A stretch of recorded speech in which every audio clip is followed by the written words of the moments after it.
আজকে আমাদের জেলা পুলিশের পক্ষ থেকে পুনাকে সভানেত্রী আমাদের পুলিশ সুপার ম্যামের মিসেস শীতপত্র বিতরণ করলেন।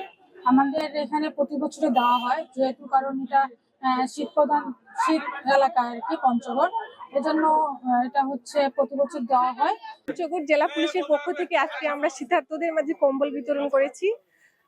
আমরা ইতিপূর্বেও কম্বল বিতরণ করেছি, ইনশাল্লাহ সামনেও করার চেষ্টা করব। পুনাক কর্তৃক আয়োজিত আজকের এই অনুষ্ঠানে উপস্থিত হতে পেরে আমার সত্যি খুব ভালো লাগছে।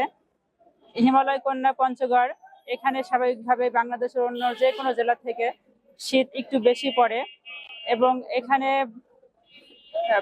শীত বেশি পড়ার কারণেই শীতার্ত যারা আছে তাদের শীত বস্ত্র প্রদান বা শীতার্তদের মাঝে শীতের কাপড় প্রদানের জন্য উদ্বুদ্ধকরণের উদ্যোগেই বা উদ্দেশ্যেই আজকে আমাদের উদ্যোগ গ্রহণ করা। পুনাকের পক্ষ থেকে শীতার্তদের মাঝে শীত বস্ত্র বিতরণ করতে পেরে আমি আজকে আমার একটা অন্যরকম ভালো লাগা কাজ করছে।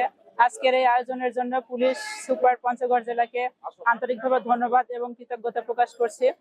আমি আশা করি পুনাকের পক্ষ থেকে এই ধারাবাহিকতা বজায় থাকবে এবং ভবিষ্যতে এটা আরো সমৃদ্ধ হবে এবং এখানকার জনগণ যারা আর্থিকভাবে অসচ্ছল বা শীতে কষ্ট করে তাদের পাশে যারা বিত্তবান আছে, আর্থিকভাবে সচ্ছল আছেন, তারা এগিয়ে আসবেন। আমাকে পুলিশ ঠান্ডার জন্য এখানে দিছে কম্বল, আরো মানুষজন আছে, ঠান্ডা থাকা যায় না।